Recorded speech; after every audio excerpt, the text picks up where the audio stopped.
하나님 말씀 빌립보서 2장 14절 말씀입니다. 모든 일을 원망과 시비가 없이 하라. 이는 너희가 흠이 없고 순전하여 어그러지고 거스리는 세대 가운데에서 하나님의 흠 없는 자녀로 세상에서 그들 가운데 빛들로 나타내며 생명의 말씀을 밝혀 나의 다름질이 헛되지 아니하고 수고도 헛되지 아니하므로 그리스도의 날에 내가 자랑할 것이 있게 하려 함이라. 아멘. 사도가 당부하는 것이 있습니다. 사도는 하나님께서 그 백성들 안에 행하고 계신다는 것을 말하고 싶었고요. 하나님께서는 자신의 뜻을 그 백성들 안에서 행하시는데 그들 가운데에 소원을 두고 행하고 계신다라고 말씀하고 있어요. 하나님 따르고 백성들 따르고가 아니라 백성들 안에 하나님께서 일하시면서 그 하나님의 기쁘신 뜻의 소원을 그들 가운데 두고 그렇게 일하신다는 것입니다. 그러니까 즉 하나님이 일하시지만 우리를 통하여서 일하신다는 말입니다. 우리의 삶이 그렇습니다. 그렇기 때문에 인생이라는 것은 어쩜 인생이라고 표현하는 것이 잘못일지 모릅니다. 나의 삶, 나 한 개인의 삶이라고 표현할 때 인생이라고 말한다면 이 사도가 하나님에 대하여서 성도들에게 일러준 그 의미를 생각해 볼 때는 이건 우리의 삶이 아니고 하나님의 뜻의 삶이 되어야 하는 것입니다. 그분이 뜻하신 바를 우리를 통하여서 나타내시는 그런 삶이 우리의 삶인 것이죠. 그러니까 그것은 사실 인생이라고 하기는 힘든 것입니다. 그러니 우리는 어떻게 살아야 되는 것인가를 질문하고 있는 거예요. 우리 가운데 역사하시는 하나님이 우리를 통하여서 일하시려고 하실 때에 우리들은 어떻게 살아야 될 것인가 하는 겁니다. 그래서 사도 바울의 주장은 무엇이냐면 우리의 구원을 떨림으로 이루어야 된다라고 얘기하는 거예요. 그러니까 내가 그냥 예수 믿는 걸 거룩을 형식적인 모범으로 삼아서 예수 믿는 태도가 거룩, 그러니까 두렵고 떨림 이런 모습으로 살아라는 어떤 좀 표면적인 이유를 설명하려고 하기보다는 실제가 그렇기 때문에 내 속에서 성령이 일하시고 하나님이 일하시고 그것은 하나님의 뜻이기 때문에 내가 나의 삶을 사나 하나님의 뜻을 따라서 살아야 되기 때문에 이걸 내 마음대로 살아서는 안 된다는 것이에요. 우리는 이미 예수 그리스도의 피값에 팔린 자가 됐다라고 고백하는 고백인들의 모임이 교회인 것입니다. 우리가 그와 같은 동일한 고백들을 하고 이 시간에 예배하고 찬양하는 것 아니겠습니까? 그렇다면 그분이 내 속에서 역사하시는 대로의 삶을 사는 게 바로 그리스도인이고 하나님의 자녀들인 것이죠. 그렇기 때문에 우리들은 이 구원이 나의 구원이라고 생각하는 이 오해에서 빠져나와야 된다는 것입니다. 예수 믿는 게 나를 구원하고 내가 좀 더 바람직한 삶을 살기 위한 태도를 예수 믿는 신앙이라는 이런 생각에서 이런 태도에서 벗어나야 된다는 것이에요.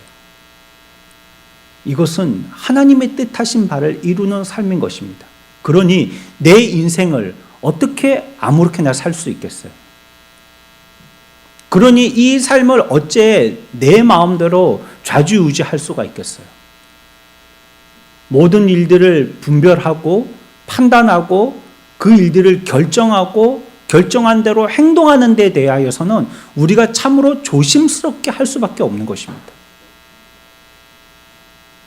제가 어렸을 적 일인데요. 조카들 가운데에 조금 조용한 편에 속했죠. 그래서 조카들 남자애들이 많은데 우리 이모네 조카들, 외조카들 한 번씩 이렇게 모여가지고 방학이라고 이모들이 어디 이렇게 데리고 놀러 가실 때가 있거든요. 뭐 바닷가에 가서 해수욕을 한다든지.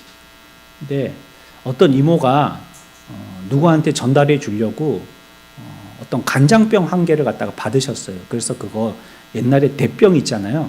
소주 대병. 거기다 간장을 가득 담아서 그걸 이제 그쪽에 건네줘야 되는 거예요.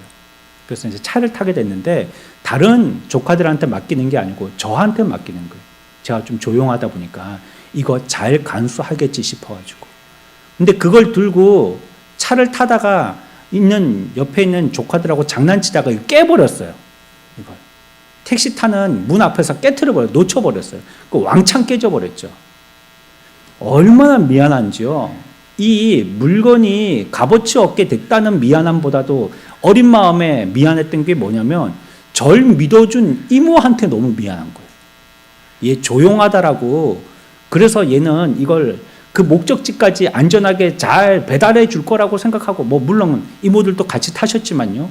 이모들은 뭐 다른 짐들이 있으셨겠죠. 그래서 저한테 맡겼는데 이걸 다른 아이도 아니고 믿은 아이가 깨트려 버렸으니까 맡긴 분도 황당하고 맡아서 제가 실수한 나도 너무 미안했던 겁니다. 우리의 인생은 내 것이라고 생각하시면 안 되는 거예요. 그러니까 우리가 맡은 겁니다. 그분께 우리가 받은 것이고요.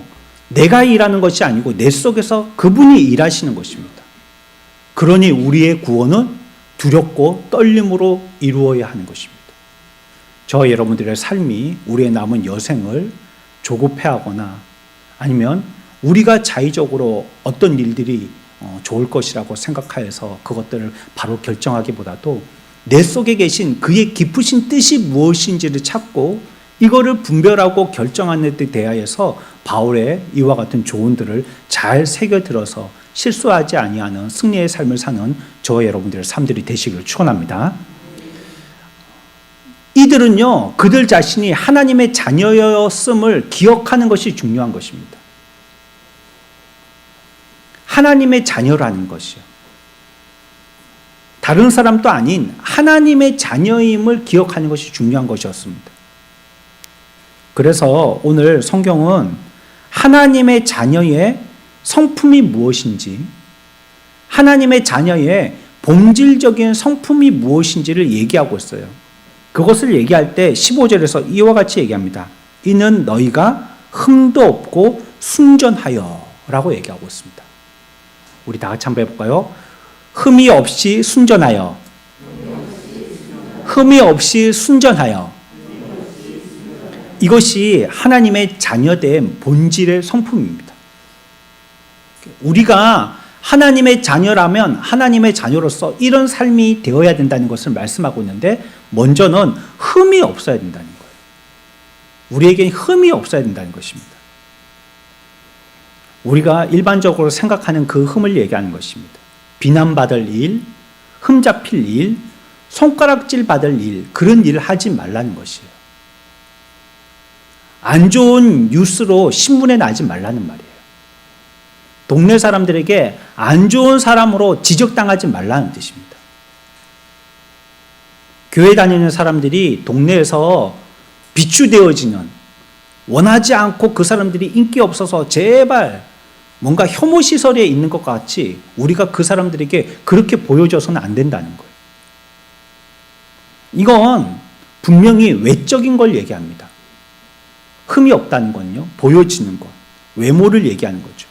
우리의 도덕적인 온전함을 이루어야 된다는 것을 얘기하고 있습니다.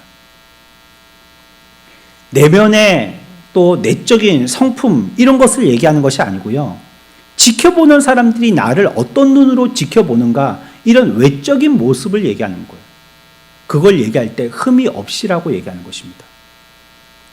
교회 밖의 사람들은 의외로 교회 안의 사람들을 주목하거든요. 유심히 바라보고 있습니다. 관찰하고 주시하고 있다는 걸 우리는 기억하고 있어야 됩니다. 물론 그 사람들이 교회 밖에 여러분들의 가정에 있을 때도 여러분들은 교회 다니는 사람인 줄 이웃은 다 알고 있습니다. 그들은 여러분들을 통하여서요, 교회를 판단하고요, 우리를 통하여서 하나님을 판단합니다. 설명하고 책을 읽으라고 던져줘도 그거는 잘 보지 않아요. 여러분들 대문에 붙어있는 그냥 새로 식당 개업했다고 전단지 붙여놓은 것처럼 그렇게 생각하고 그냥 앞에 머리 글자만 보고 바로 휴지통에 버리지, 그걸 펼쳐서 읽는 사람은 뭐 베개 하나도 잘 없습니다. 그런데 그 사람들에게 하나님과 교회가 어떻게 설명되어지냐면 우리의 모습을 통해서 설명되어진다는 거예요. 내 삶, 내가 보여지는 나의 외형을 통하여서 그들에게 설명되어지고 있다는 것이에요. 그러니 어느 곳에서든지 어떤 상황에서든지 매사에 그들에게 비난받을 일 하지 말라는 겁니다. 흠잡힐 일 하지 말라는 거예요. 당연히 모범은 예수 그리스도이시죠. 주님은 어느 날 자신을 고소하는 자들을 향해서 이렇게 말씀하셨어요. 요한복음 8장 46절의 말씀입니다. 자기를 고소하고 고발하려고 하는 사람 앞에서 이렇게 자신을 설명하십니다. 우리 다 같이 한번 읽어보겠습니다. 너희 중에 누가 나를 죄로 책잡겠느냐? 내가 진리를 말하는데도 어찌하여 나를 믿지 아니하느냐? 아멘. 여기서 어떤 말에 우리는 주목해야 되냐면요. 너희 중에 누가 나를 죄로 뭐 하겠냐고요? 책잡. 이 말이 그 말입니다. 누가 내가 너희들 앞에서 비난받을 짓을 했느냐 이 말이에요. 예수님은 그러지 않으셨다는 거예요. 사람들 앞에서 그의 행동이 그 사람들에게 비난거리가 되게 하지 않으셨다는 것입니다. 손가락질 받을, 비난받을 일들을 안 하셨다라고 말씀하고 있는 것입니다. 우리들도 그래야죠, 그러면. 왜요? 우리는 하나님의 뭐기 때문에요? 자녀이기 때문에. 자녀는 부모를 당연히 닮거든요. 부모를 닮지 않을 수가 없습니다. 당연히 자녀는 부모를 보고 자라고요. 부모로부터 배우는 것입니다. 그런데 우리가 하나님의 자녀이고 하나님의 아들, 딸이라고 고백한다면 말이에요. 그리고 우리를 그렇게 인정하셨으면요. 우리들에게서도 그분의 모습이 나타나야 되는 것이거든요. 근데 예수님은 이 땅에 계실 때 그와 같이 흠잡힐 행동들을 하지 않으셨다라고 얘기하는 거예요. 그러니 우리들도 그와 같아야 된다는 걸 얘기하고 있습니다. 이건요, 성도로서의 기초입니다. 기초. 가장 초보적인 겁니다. 외모로 사람들에게 책잡힐 일을 하지 않는 것. 이거는 가장 기초예요. 하나님의 자녀로서 우리의 행동이 거룩하신 그분의 이름에 누가 되지 않도록 하는 것입니다. 그리고 우리의 삶을 통하여서 우리가 누구의 자녀인지 보여주는 것입니다. 그게 우리가 신앙생활하는 가장 기초를 얘기하는 것입니다. 우리는 먼저 하나님의 자녀로서 흠잡힐 일을 하지 말아야 됩니다. 두 번째, 우리에게는 순전해야 된다라고 얘기하고 있습니다. 순수해야 되고 순진해야 되고 정결해야 되고 순결해야 된다는 뜻입니다. 앞에서 흠이 없고가 외적인 모습을 얘기하는 것이라면 여기에서 얘기하는 순전해야 한다는 이 말은요, 내적인 도덕을 얘기하는 겁니다. 내적으로 온전해야 된다. 그러니까 흠이 없고는 외적으로 온전해야 된다. 그리고 순전해서는 내적으로 온전해야 된다는 걸 얘기하는 것이죠.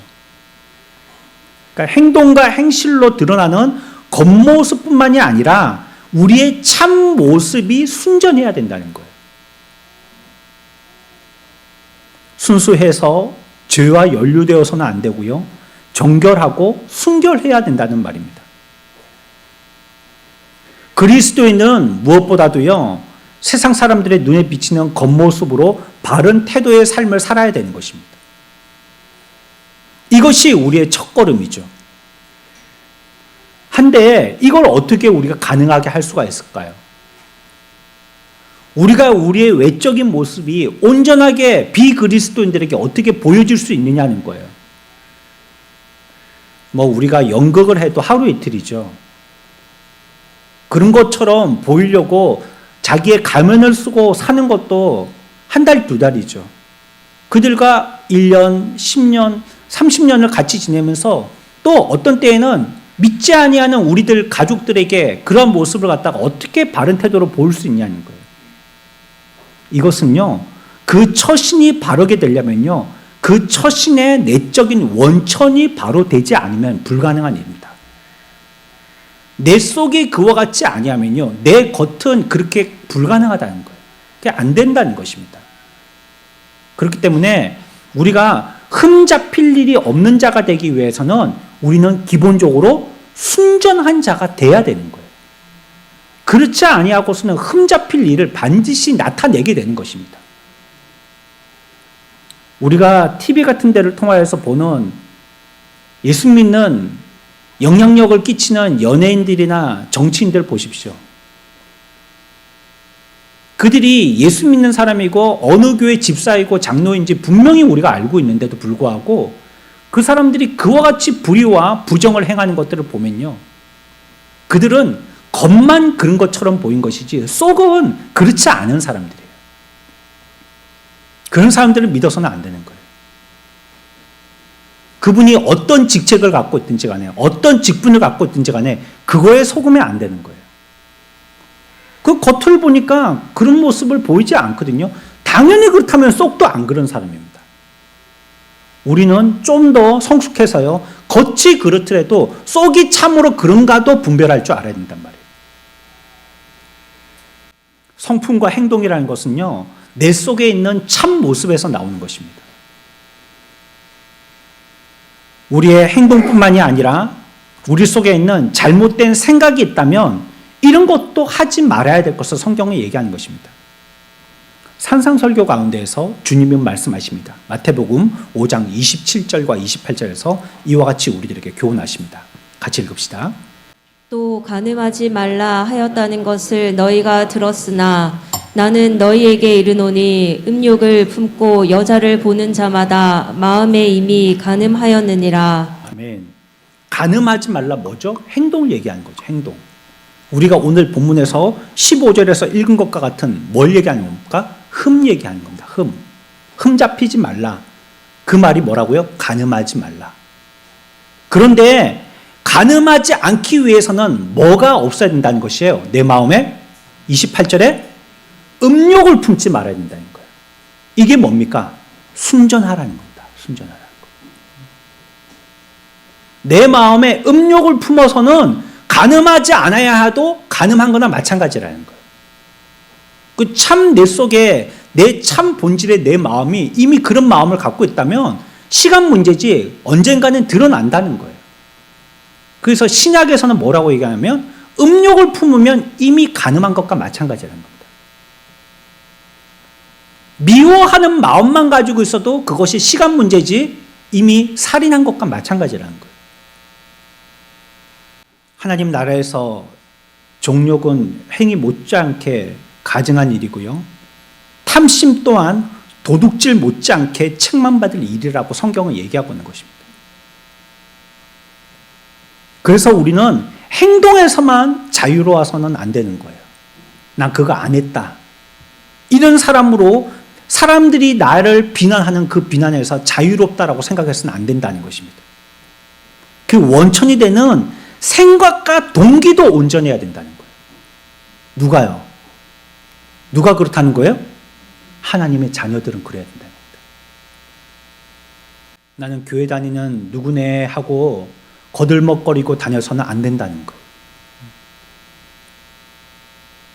사람들이 내가 교회 다니는 사람인 줄 아는 걸로 끝나서는 안 되고 그 사람 앞에서만 그리스도인인 채 해서 안 된다는 거예요. 언젠가는 들통난다는 겁니다. 그러니 참 모습된 내 마음과 내 동기가 어떤지 그걸 온전하게 하라는 겁니다. 그게 무슨 말이에요? 15절에 순전하여라는 말입니다. 순전하여. 그러니까 하나님의 자녀라는 것은 이 두 가지를 두루 갖춰야 되는데 외형적인 것과 내면적인 것을 두루 갖춰야 된다는 걸 얘기하고 있어요. 그래서 그걸 얘기할 때에 흠이 없는 것과 순전한 것이라고 이렇게 얘기하고 있습니다. 그러면서 밑에 가서는요, 하나님의 흠 없는 자녀로 이렇게 또 한마디를 붙이고 있습니다. 하나님의 흠 없는 자녀로.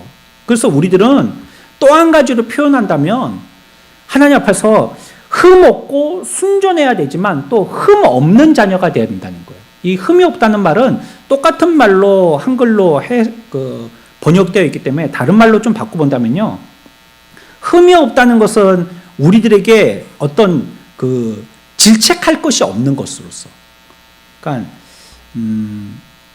우리가 하나님의 자녀여서 이 두 가지를 다 포함하고 있어야 되는데 얼룩이나 점이나 병이나 이런 모습들이 우리들에게 나타나서는 안 되는데, 우리가 또 성경이 우리들에게 제시하시는 모습이 또 그리스도인의 기준이 이와 같은 모습이어야 하는데, 그것이 참된 하나님의 자녀라고 설명하고 있기 때문이죠. 그리고 또 그것이 우리의 아버지를 닮는 모습이기 때문이라고 얘기하고 있기 때문이죠. 그런데 이것은요, 나 자체, 나 하나로서만을 얘기하는 것은 아니라는 거예요. 여기서 포함하고 있는 조금 더 설명돼야 될 것은 이 두 번째에서 흠이 없는이라는 이 말은 앞에 있는 흠 없이하고는 조금 차이를 둘 수 있는 그런 설명은 무엇이냐면, 앞에는 흠 없이 순전하다는 말은 내 개인으로서의 얘기를 하는 거거든요. 내 자체가 어떻냐. 그러면 너는 안으로 밖으로 그와 같이 온전해야 된다. 이걸 얘기할 때 흠 없이 순전하여 이렇게 표현했는데, 뒤에 가서 흠이 없이 이 말은요, 나뿐만이 아니라 내가 접하고 있는 사회에서 내 모습이 그래야 된다는 걸 더욱더 강조하고 있는 거예요. 우리들은 이러한 삶을 살아야 하는 것이 중요하기도 하지만요, 또한 그리스도인하고요, 우리 주변에 있는 세상과의 관계도 잘 해야 되는 것입니다. 우리는 이 세상 가운데 살고 있거든요. 이 세상이 우리의 원수이고, 우리가 이 세상과 완전히 결별되어진, 여기서 완전 이탈되어진 곳으로서 이 세상과는 우리는 짝하지 말아야 될, 이 세상에서는 벗어나야 될 곳이라고 얘기한다면, 예수님은 예수님의 제자들을 뽑아서 왜 세상 가운데서 일하게 하셨겠어요? 무조건 산으로 데리고 가시지. 순전한 12명의 제자들을 꼽아가지고 세상과는 단절되어진 자기들만의 아성을 만들어 놓고 거기서 수도승들처럼 자기들끼리 공부하고 자기들끼리 깨닫고 자기들끼리 예배하고 그렇지, 왜 세상까지 데리고 내려오셔가지고 세상 사람들과 만나게 하시고 그들에게 복음을 전하게 하시는 이 일을 훈련시키셨겠어요? 여러분, 우리는요, 세상에서 부름받은 자들이지만요, 세상으로 부름받은 자들입니다. 우리가 있어야 될 곳은 세상이에요. 이방 종교인들과 같이 산에 가 있는 것이 우리의 위치가 아니라는 거예요. 나 예수 잘 믿을란다. 자연인처럼 움막 하나 짓고 찬송가 틀어놓고 성경 보면서 매날 거기서 CTS 목사님들 설교 들어가면서 혼자 예배해야지. 그러려고 나를 성도 뽑아놓은 게 아니라는 얘기예요. 우리가 있어야 될 곳은 세상이라는 거. 물론 세상이 우리들이 보기에는 참 우리의 새롭게 심어준 심성에 의하면 그렇게 만족되지 못하는 곳이죠. 빨리 벗어나고 싶은 곳이기도 한 것입니다. 우리의 참된 소원에 대한 간절함이 이 세상을 통해서 더 애타게 만드는 곳이기도 해요. 그러나 분명한 것은 우리가 살아있는 동안에 있어야 할 곳은 이 세상이라는 거예요. 여기 살아야 된다는 겁니다. 산에 올라가서 혼자 사는 게 아니고요. 움막 짓고 혼자 가서 사는 게 아니고요. 여기 살아야 된다는 거예요. 성경이 거룩하라고 권면하는 것은 무엇입니까? 너 혼자 잘나라 그 말을 하는 게 아니에요. 성경이 우리들에게 권면할 때 거룩함이라는 것은요, 이와 같이 여기에서 거룩하라는 거예요. 세상에서. 이 세상 가운데에서 거룩한 삶을 살으라는 것입니다. 그래서 예전에 중세시대 때는요, 우리의 거룩을 이 세상을 이탈한 것으로서 오해하고요, 그들 나름대로 그들끼리 거룩을 애썼던 때가 있습니다. 그때 운동이 펼쳐졌는데 그것이 수도원 운동이에요. 오늘날 한국 문화로 치면 기도원 운동 같은 겁니다. 성도들이 어떻게 했느냐? 기도원에 가서 기도원에서만 예배하고 기도원에서 무리 짓고 자기들끼리 살았다는 것입니다. 왜? 세상 가면 자꾸 안 좋은 거 보고 안 좋은 거 듣고 어떨 때는 옥신각신 싸우기도 하고 그로 인해 가지고 마음 상하기도 하고 하니까 자기의 마음을 지키려고 그런 믿는 사람들끼리 모여가지고 같이 공동체 생활을 했다는 거예요. 은둔자로서 깊은 후드티를 입고 발에 끌리는 그런 원피스를 입고 회색 옥수로 허리를 동이면서 먹고 일하고 기도하는 것만 힘쓰는 수도승의 삶을 살았다는 것입니다. 그러면 그들이 예수 잘 믿는 삶이냐? 우리들도 그걸 모범으로 삼아서 우리들도 그렇게 해야 되냐면 그렇지. 그건 주님이 우리들에게 가르쳐 주신 모습이 아닌 거예요. 한때 그게 유행하기도 하고 한국 교회도 그런 영향력이 미쳐지기도 했지만 오늘날에도 그런 영향력이 작게나마 미쳐지고 있지만 그러나 그것이 성경이 우리들에게 주님이 우리들에게 바라시는 그런 모습은 아닌 것입니다. 그리스도인은요, 이 세상의 관계를 잘 살펴봐야 됩니다. 이 세상 사람들과 같이 살지만 이 가운데에서 거룩을 지켜나가는 것이 참된 하나님의 자녀의 모습인 것이에요. 하나님은 이스라엘을요, 자기의 백성으로 택하셨습니다. 그리고 너희들은 내 백성이다라고 얘기하셨습니다. 그리고 너희는 내 백성이기 때문에 저들과는 다른 삶을 살아야 된다라고 말씀하셨어요. 레위기 11장 45절 말씀입니다. 같이 한번 읽습니다. 나는 너희의 하나님이 되려고 너희를 애굽 땅에서 인도하여 낸 여호와라. 내가 거룩하니 너희도 거룩할지어다. 아멘. 예전에 우리는 어디에 살았었다고요? 애굽 땅에서 살았다는 겁니다. 너희들을 뽑아낸 곳은 애굽 땅이라는 거예요. 그런데 너희들이 거룩할 곳도 어디예요? 여기서 거룩해야 된다는 거예요. 너희들을 뽑아냈기 때문에. 거기서 너희들을 분별해낸 하나님의 백성인데 너희들이 거룩해야 될 곳은 거기라는 거예요. 그곳에서 우리들은 거룩해야 되는 것입니다. 하나님은 그래서 우리를 세상으로부터 부르셨고요. 세상 가운데에서 거룩해지기를 원하시는 것입니다. 너희들은 여기에서부터 거룩해지는 자가 되어야 된다는 걸 말씀하고 있어요. 그래서 우리들은요, 이 마지막에 있는 15절 끝에 있는 하나님의 흠 없는 자녀로서 세상에서 그들 가운데 이 말 있죠. 이 말에 대해서도 주의를 집중해야 됩니다. 하나님의 흠 없는 자녀로 세상에서 그들 가운데 말이죠. 그러니까 우리가 하나님의 자녀로서 흠 없고 순결한 삶을 사는 것은 이 세상 가운데서라고 얘기하고 있는 거예요. 세상은 뭘 얘기합니까? 하나님의 시각과 하나님의 관점이 아닌 걸 얘기합니다. 그걸 세상이라고 얘기하는 거예요. 그래서 그리스도인과 세상은요, 본질적으로 다른 겁니다. 15절에서는 세상에 대해서 설명하는 짧은 설명이 있습니다. 이는 너희가 흠이 없고 순전하여, 이거는 하나님의 자녀의 모습이라고 설명드렸고요. 그 바로 뒤에 나타나는 모습입니다. 뭐라고 얘기하고 있습니까? 어그러지고 거스리는 세대라는 것입니다. 그러니까 이 세상은 어떠냐? 어그러지고 거스리는 자들이라는 거예요. 하나님의 자녀는요, 흠이 없고 순결한 자들이고, 세상은요, 어그러지고 거스리는 자들이라고요. 이렇게 딱 두 가지를 대조해 놓고 있어요. 그러니까 어그러지고라는 말은요, 정직하지 못하다는 뜻이거든요. 왜곡되고 삐뚤어졌다 이 뜻입니다. 우리가 나타내 보이는 행동이 그렇다는 거예요. 세상 사람들의 행동이 그와 같이 삐뚤어졌다는 거예요. 거스르는 이 말은요, 우리의 속에 성품이 뒤틀렸다는 겁니다.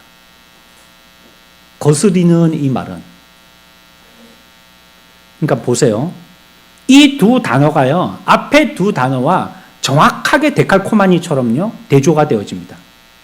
앞에 흠이 없고는 우리의 외형적인 온전함을, 그리고 순전하여서는 내적인 온전함을 얘기한다고 그랬죠. 세상도 얘기합니다. 그들이 어떻게 부패했냐면 어그러지고 외적으로 부패했음을 얘기하고 있고요.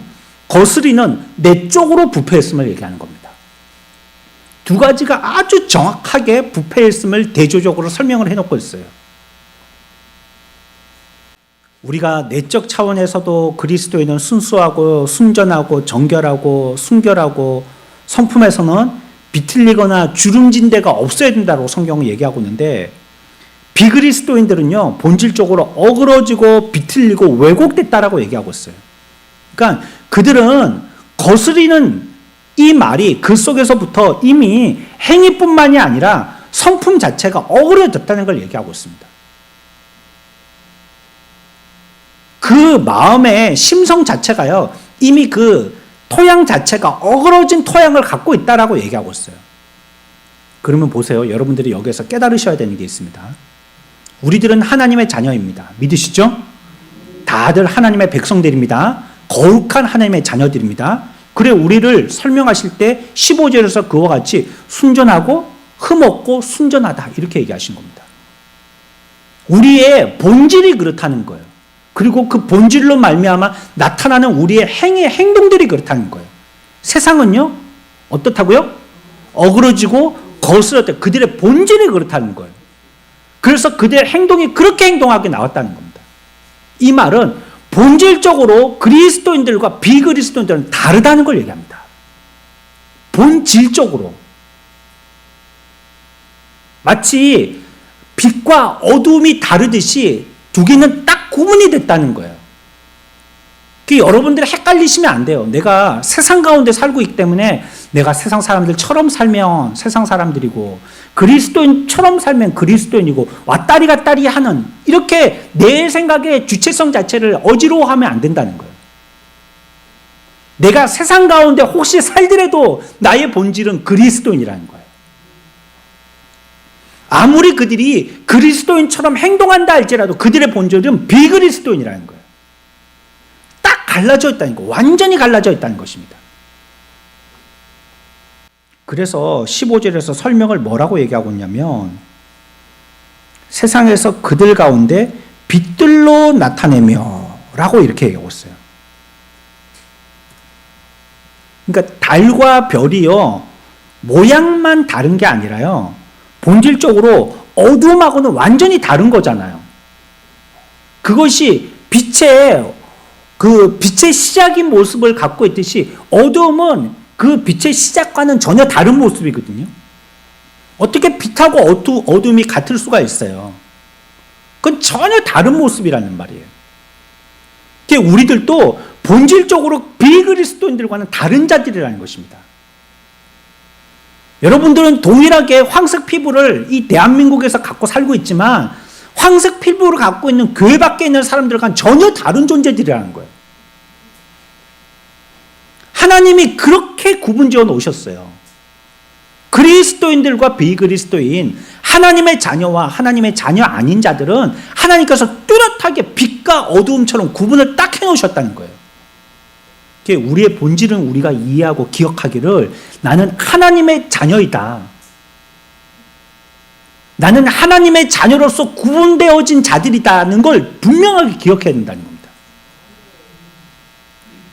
사실 세상의 비그리스도인들 일반인과 똑같은 그리스도인이라면 오늘 말씀대로라면요, 그 사람은 그리스도인이 아니라는 말입니다. 세상 사람하고 똑같은 사람이라면 그렇게 될 수가 없다는 거예요. 왜냐하면 나는 본질적으로 하나님의 자녀고 또 나는 순전한 이런 하나님의 본질을 갖고 있기 때문에 내 모습에서는 어떠한 모습이 나타나요? 왜 흠이 없는 모습이 나타난다는 거예요. 왜냐하면 내 본질이 순전하기 때문에 그게 딱 구분되어진 삶이기 때문에. 근데 내 모습에서 끊임없이 일반적인 사람들, 비그리스도인들 사람처럼 어떤 모습이요? 어그러지고 또 거스러지는 이런 모습이 나타난다면요, 그 사람은 이건 좀 이상한 겁니다. 그렇게 될 수가 없는 거잖아요. 사람의 입으로 말을 하지 사람의 입으로 새들처럼 지저귀지는 않잖아요. 그거 될 수가 없잖아요. 어떻게 그렇게 됩니까? 사람이 두 발로 걷지 짐승처럼 네 발로 기지는 않잖아요. 그건 그렇게 될 수가 없는 거잖아요. 그러면 그 모습을 보고 우리가 네 발로 기거나 말을 할 때 새들처럼 지저귀거나 한다면 그 사람은 새나 짐승이 아닌가 의심해 볼 수밖에 없는 거 아니겠어요? 우리의 태도의 모습도 그렇다는 것입니다. 그럼에도 불구하고 그리스도인들이 세상과 닮으려는 이런 소원을 품는 것 있죠. 그리고 또한 내가 그들 세상과는 다른 모습을 갖고 있다는 것을 부끄럽게 여기는 것. 그것이 또한 내가 세상 사람들과 다르다는 것이 드러날까 봐 무서워하는 것. 이거는 참된 그리스도인의 모습이 아니라는 것입니다. 모세는 산에 올라가서요, 하나님과 교제하는데요, 얼굴이 환하게 광채가 떠올랐어요. 하나님과 만나고 대면했더니 얼굴 빛깔이 그렇게 변했어요. 산을 내려오는데요, 그 빛이 가시질 않는 거예요. 그 산 밑에 있는 백성들에게 산 위에서 하나님에게 들었던 얘기들을 갖다가 전달해 주는데요, 끊임없이 그 얼굴에서 빛이 광채가 나타나는 거예요. 밑에 있는 사람들이 뭐라고 그랬죠? 우리들한테 얘기할 때 제발 어떻게 좀 해달라고요? 마스크 좀 써달라고. 마스크 좀. 그 빛이 너무 하나님의 두려운 광채이니까 내가 그 두려움으로 인해서 당신의 말을 못 듣겠다고. 그러니까 마스크 좀 쓰고 얘기하시라고. 그 빛을 좀 가려달라고. 이렇게 얘기하는 것입니다. 저와 여러분들도 그래야 됩니다. 우리가 하나님을 만나고 하나님의 성산에서 내려가게 되어질 때에 세상 사람들이 여러분들을, 우리를 보고 뭐라고 얘기하냐면 제발 마스크 좀 쓰라고 얘기해야 돼요.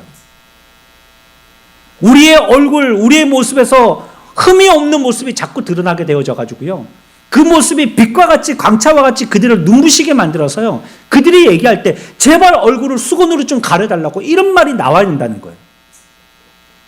근데 그 사람들이 너무 우리와 친하고 잘 지내요. 막 죽이 짝짝짝짝 잘 맞는 거예요. 형님 동생이 되고 스승 제자가 돼가지고 너무 짝짝꿍이 잘 되는 거예요.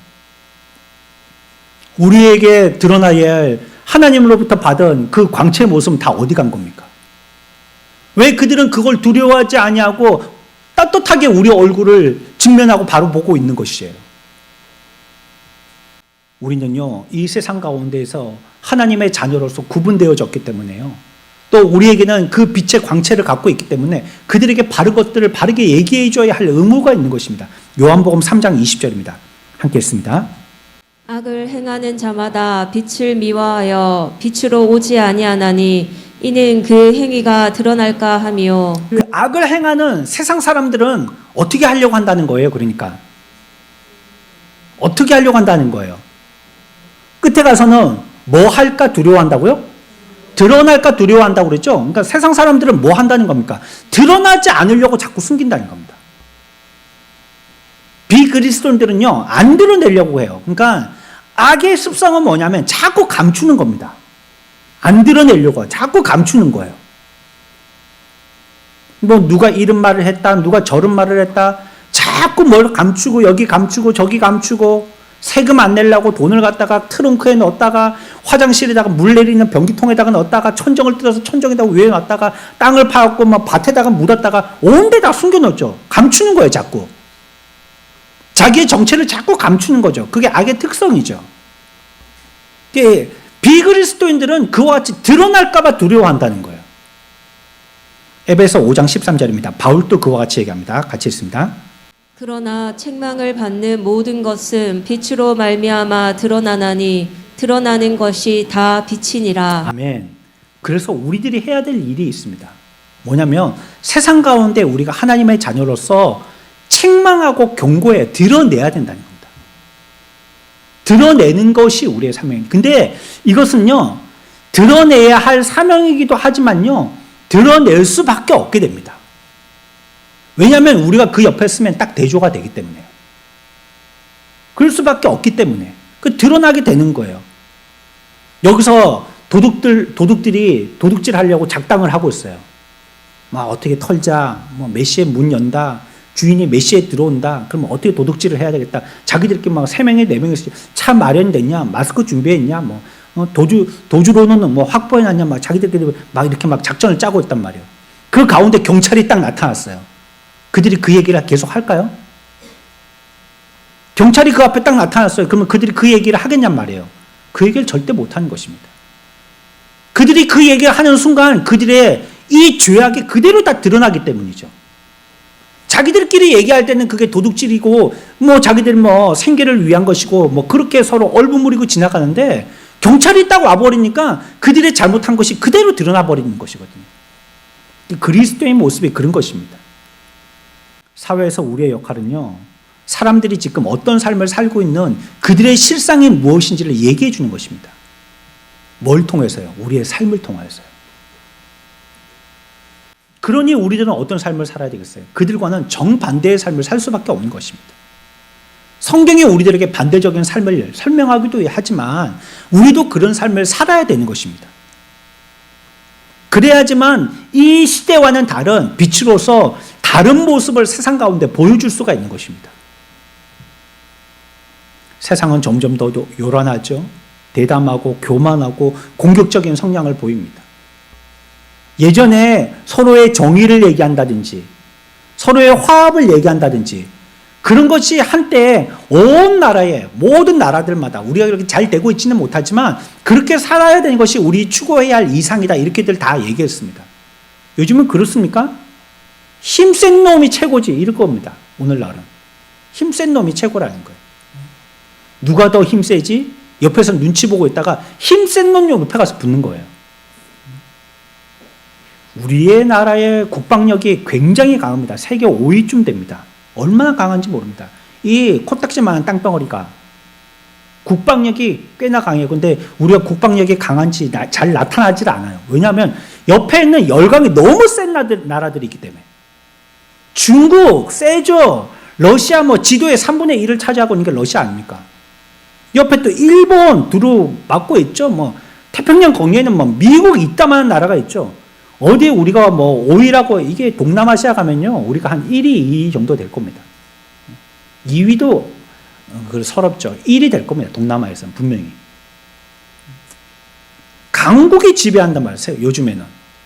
그럼 대통령이 될 때도 이제 뭐라고 얘기합니까? 세계의 질서와 안녕과 평화를 위해서 이런 거 얘기 안 해죠. 우리나라 어떻게 잘 살게 하겠는가? 이거 얘기합니다.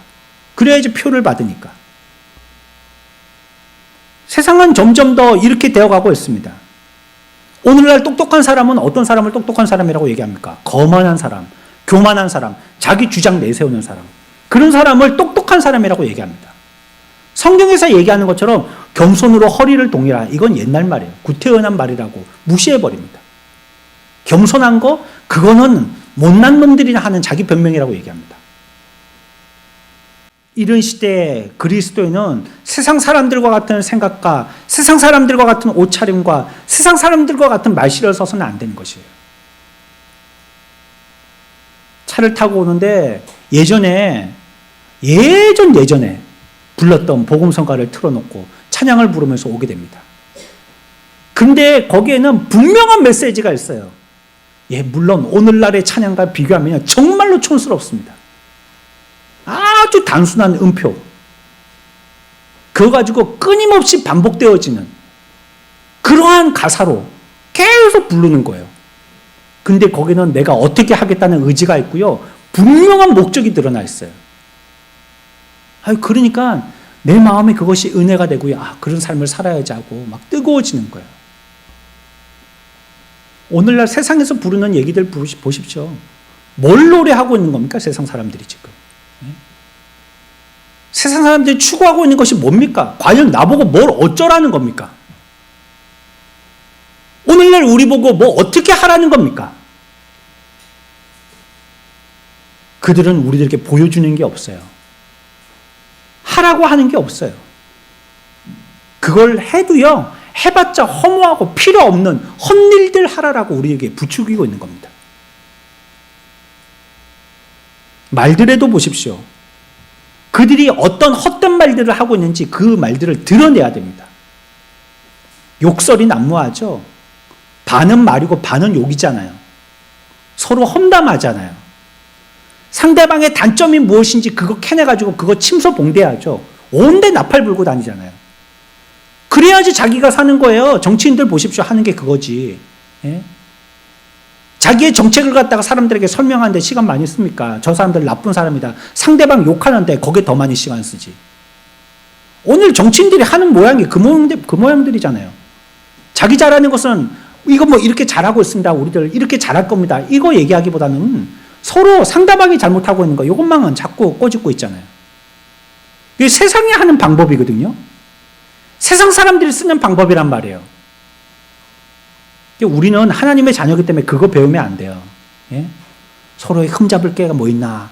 나는 잘하고 있는데 저쪽은 못하는 게 뭐 있나? 그래갖고 그 못하는 걸 갖다가 부풀려서 내 잘하는 걸 갖다가 상대적으로 드러내려고 하는 거. 이런 건 세상에서 하는 거란 말이에요. 세상에서. 자꾸 잘못하는 걸 갖다가 들고 파가지고 그 사람을 넘어뜨리려고 하고, 말할 때는 계속 험담하는 말하고 부정적인 말하고, 이건 세상 사람들이 하는 거예요. 세상 사람들이 그런 말을 한다는 것을 우리의 말로 드러내야 된다는 말이에요. 일에 대해서도 보십시오. 세상 사람들 어떻게 하려고 합니까? 최소한으로 일하려고 하죠. 그런데 최대한으로 받아가려고 합니다. 끊임없이 즐기며 살기를 목적 삼고요, 적은 일 하는 것이 노동권을 보장하는 거래요. 그게 맞는 말입니까? 세상 사람들이 하는 말 따르지 말고요, 성경에서 뭐라고 하는지 들어보라는 얘기예요. 우리들은요 계속 일해야 되는 것입니다. 병도 보니까 오늘날 현대인들이 걸리는 대부분의 병들이요, 일하지 않기 때문에 걸리는 병들입니다. 일하면 아마 현대인들이 걸리는 병의 3분의 1은 없어질 겁니다.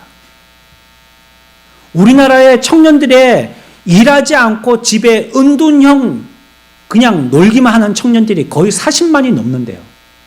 우리나라에만. 얼마나 많은 숫자가 무의도식하고 놀고 있는 것입니다. 방에서 문 걸어 잠그고 밤새도록 게임만 하고 있는 겁니다. 여러분들 회사에 다닌다면, 또한 여러분들이 직업을 갖고 있다면 적당히 일하다가 돈 벌려고 하지 마십시오. 이마에 땀이 흘리지 않았는데 요 정도 하고 벌면 되겠지 싶은 쉬운 자리로 자꾸 매력적으로 느껴서 그 자리로 옮기지 마십시오. 최선을 다해서 정직하게 온 힘을 다해서 최대한으로 잘하려고 해야 됩니다. 어디에서? 하나님 앞에 하든 말이죠. 여러분들 앞에 선 그 사람이 하나님이라고 생각하고 일하란 말이에요. 봉급주는 주인이 아니라, 사장이 아니라 하나님이라고 생각하고 일하란 말이에요. 근데 세상은 안 그런 겁니다. 일 많이 한다고 뭐라고 해, 일하는데 돈 작게 준다고 뭐라고 해, 또 일하는데 시간 많이 들인다고 뭐라고 해. 자꾸 세상은 그렇게 하는 겁니다. 우리는 하나님의 자녀인데도 불구하고 세상 사람들이 모두 그것이 옳다라고 얘기하니까 우리들조차도 그러고 있는 것입니다. 우리가 드러내야죠, 그들의 행동이 잘못됐다는 걸. 어디 우리가 그런 일들에 같이 동참할 수 있고 그 잘못된 의지와 그 가치관에 대해서 같이 편승할 수 있다는 말이에요. 우리들은요, 그들과 대조적인 삶을 살고 있느냐는 것이 최종적인 질문입니다. 저와 여러분들이 하나님의 자녀로서 교회 밖의 비그리스도인들과 대조적인 삶을 살고 있어서 나의 삶을 통하여서 그들의 삶을 드러내고 있냐는 말이에요. 세상은 이기적이잖아요. 자기 중심적이잖아요. 자기 좋으면 다 좋다는 거거든요. 자기에게 나쁘면 다 나쁘다는 것이거든요.